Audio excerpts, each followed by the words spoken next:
Hey guys, Red the Nerd here, and today we're going to be taking a look at the Transformers Studio Series, Transformers the Movie, Frenzy. I almost said Rumble there for a second, not even gonna lie. So if you guys remember from my last review, which was the Studio Series concept art Rumble, you probably remember, a big chunk of that review was dedicated to me ranting about whether or not Frenzy is red or Rumble is blue, or whatever the hell the other the acronym is, FRIVID, whatever the hell that is. But I got proven right because Frenzy says in the box here that Frenzy is red, so I got proven right. So if anybody, says that I'm wrong, just look at the box, okay? I'm clearly right here. Also, by the way, I just want to mention that this is clearly, a joke here, because I already knew that this figure existed. And I already knew that it doesn't take a genius to know that Frenzy is obviously red and Rumble is obviously blue. There's no discussing about it. There's no arguing about it. That's just how it is. So, take a look at the box here. You got the Transformers, the movie logo there. Awesome. Very, very nice. I love the colors there. And this is actually my first Studio Series Transformers, the movie figure. So, very, very impressed overall by how small this guy is, but also how animation accurate he is. If you don't know, the Studio Series is supposed to be, accurate representation, a representation of how the characters look like in either the Michael Bay movies or either the Transformers the movie, which this guy actually excels at. Amazing. Anyway, so take a look at the back of the box. On this front of the box, you can still see you can see this background here, which is a nice Cybertron battle scene here, with a nice little satellite, I'm guessing, with some wires sticking out, with some lights glowing on the top there. Very, very nice. Flip around to the side here, you got a Frenzy. Very nice. On the back of the box here, you also got Frenzy in his robot mode and his cassette mode, and him with his pile drivers and him with his cannons there.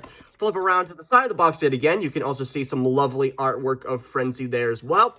And then also coming around to the front of the box again, you can also see basically a scaled up version from that artwork onto the front of the box here. Very, very nice. So, enough talking about the box. Let's get on to the actual figure. So here is Frenzy, and I am very, very impressed by how animation accurate this guy looks. Everything fits perfectly. Even the cannons that look a little bit out of place because of, the kind of weird kind of eyesore that's got going on, where it's kind of like a bone white, where you got, the red, the black, and even some of the, the gold bits, and even some of the blue and silver coming around the figure. It looks a little bit out of place, but it is animation accurate, so I can't fault the figure too much for that at all. And also, what's also animation accurate, well, not really, but let's just take a look at the size here. So here's Hot Rod here, which is also from Transformers, the movie. You can also see how small this guy looks in compared to Frenzy here. He is actually really, really small, and they are both the exact same price, which is $16. But I'm not too mad about the price for the guy here, honestly, because I just been looking forward to this guy for a very long time, and the colors as well also look very, very animation accurate as well. There is a Rumble, which is basically just a repaint of him. Frenzy here, but I wish that he was a little bit darker of a blue. I just wish that it would have been, it just would have looked a little bit nice. He looks a little bit out of place next to him, but I'm still gonna buy Rumble if I find him. So I still love how this guy looks either way. The actual sculpting of his head there, very, very nice. I love the detail on his head, even with the kind of golden bits on his chest there and even on his crotch. You can see a very, very nice Decepticon logo on his chest there as well. Nice, some blue vents on the on his feet there. Very, very nice. And you can also see some silver paint with blue. Makes it overall stand out as well, but it's going to look even more outstanding when we actually transform it into cassette mode, because it will look really, really cool. And then you can also see the details on the gun as well.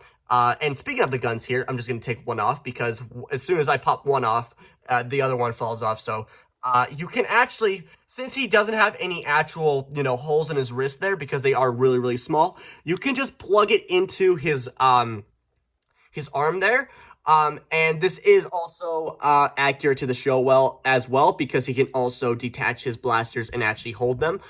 So it's not just one of those, kind of, classic Hasbro, Takara, accessories where they're basically part of the robot mode, but for some reason you can still integrate them into, well, actually reverse that, where they're actually part of the alt mode, and then they're somehow managed to go into the robot mode, but it looks really, really bad. This is basically the opposite of that, because they actually has some sort of reference to go off of, instead of just, we need to make accessories to bulk up the price. So, yeah, this also did the exact same thing, where they did have accessories to bulk up the price. But it's not just like random accessories. These are also very characteristic accessories.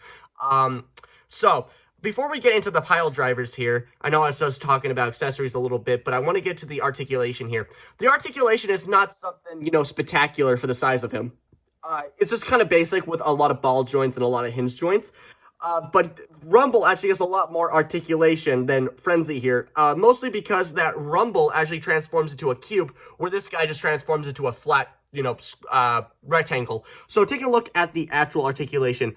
Like Rumble, he also has a ball joint at the head. God damn it, these things like to pop off really, really easily. So be careful with that if you're, fooling around with this guy outside or something. These things will pop off very, very easily. But like I said, he's got a ball joint at the head, so it can move side to side. He can look up that far. He can actually look all the way down, but that's more for the transformation. And he can look down that far. Not really much downward motion there. Rotation at the arms here, in and out. And it also hinge at the shoulder here, which can extend the arm up and down, but that's more for the transformation. No bicep swivel, no elbow bend, and no wrist articulation, but there is a hinge joint at the wrist, which is more for, the transformation and to put his pile drivers onto it. For the legs here, he can kick that far and move back that far. He has a ball joint at the leg, which can get him a really, really high stance to get him into that pile driver stance as well. And you can also, hinge joint at the legs here, which can get him a really, really nice spread. Another hinge joint at the feet here. So, yeah, and also there's no waist articulation. Very, very unfortunate. But there's not much you can do with that, because he is just a flat square. So if they did have a rotation here, it would break the sculpt of the cassette mode. So articulation, like I said before, nothing, impressive or anything. It's just basic, and I'm very happy with it. The reason why I'm happy with it is because he actually has pile drivers that can actually touch the ground. So take a look at his pile drivers here. Very, very small for the size of them. And you can also see these kind of grooves here as well. They're a little hollowed out, which I don't really like them being hollowed out. This hollow bit right here is more for him getting into his actual pile driver, plugging the pile drivers into his actual arms. But I don't see why there's any necessary need for, these hollow bits here. Even though that they are hollowed, you can still see some detail actually in them. So I don't know if that's actually accurate to the animation model, because we never really see the side of them at all. So I'm guessing that they're just kind of cylinders, and this is just somewhere. They also don't have these here for some reason. I don't know what these are supposed to be. Maybe they're going to come out with the studio series Transformers the movie Soundwave, because we don't have a studio series Soundwave. So he's just kind of useless in his cassette mode. But there is a little bit of a surprise at the end there. But I don't know what these bits are for. And then you can also see on the bottom of the pile drivers there, where you can see some grooves there. And they also are extended, but they can't actually fully extend, sadly. Which I would have loved to see them more extend, but this is how they are for now. And they are pretty small. They're the size of AA batteries, pretty much. So how to put these pile drivers onto Frenzy? What you want to do is that you just want to flip up these, fold in these wrists, and then you just want to rotate the arms so he's doing kind of like a T-pose. Then what you want to do is that you just want to plug in the pile drivers here. And they don't lock in, they just kind of, slide in there, but they don't come out at all. It's very, very tight, very well fitted, so you don't have to worry about them coming loose over time. So yeah, basically the exact same articulation with, the hinge joint going up and down, the ball joint, but just, minus the wrist, but it didn't really do anything for the robot mode anyway. So yeah, he can get into his pile driver stance, which is very, very awesome. And unlike Rumble, he can actually touch the ground finally, so he can actually cause some mini earthquakes, which is very, very awesome. And he looks really, really imposing with these giant pile drivers on. Awesome. Really, really do like that.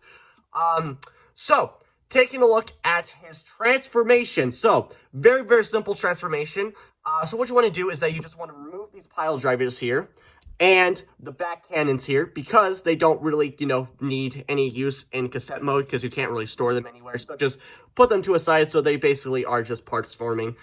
So then what you want to do is that you want to fold the head back into this head groove here, this head slot. Fold that into that.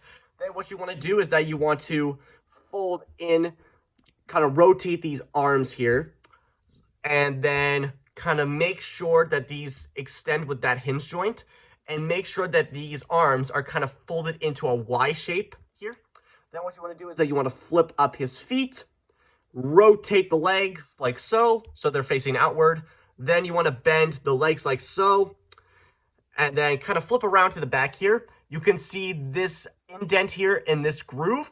Just plug that into like that. Then what you want to do is that there's another kind of slot with another indent where it's supposed to go, and then just lock that into place.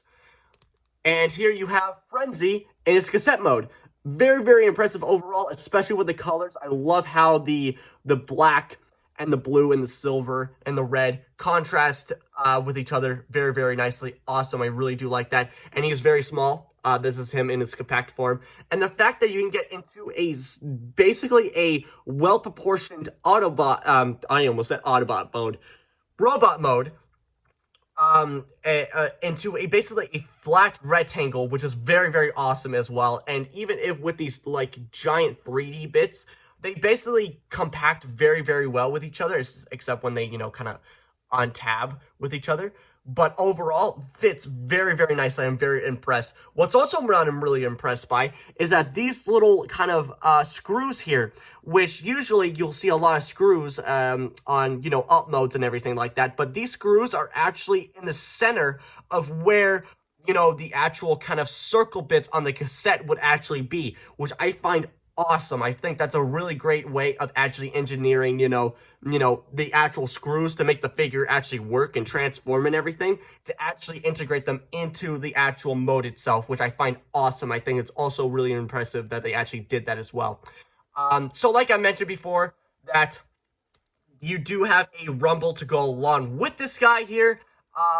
But sadly, you don't have a Studio Series Transformers the Movie Soundwave, so they can't actually go anywhere, except if you have the War for Cybertron Soundwave, which was a figure that I have, that I've had a long time ago, and I also did a review on this guy. So this is basically your equivalent until they actually come out with a Soundwave, which I hope they do, because I'm a big Soundwave fanboy. So what you want to do is that you just want to slide these in here, and then obviously, it's not meant to be in here because, he already came with cassettes that are meant to be fitted into his chest. But it doesn't look too bad in this guy's chest, actually. It doesn't look too bad. The only downside is, obviously, because it's not meant for his chest cavity, it does get stuck when you try to actually eject him. So you just kind of have to pull and then, be frustrated with it. So it's very, very disappointing. Oh, that actually worked. What the hell? Okay, well, there you go. It can kind of eject, mostly because I don't know how it eject, but yeah, there you go. You just kind of have to pull on it, and yeah, so it doesn't actually fit into his chest cavity really well, but it is still there if you really, really want to, if you even have that figure, because he is pretty rare to find now. So that's going to do it for me, guys. I really hope you enjoyed this video. Like, comment, subscribe. I don't care what you do, but you guys know what time it is. So, bye, guys.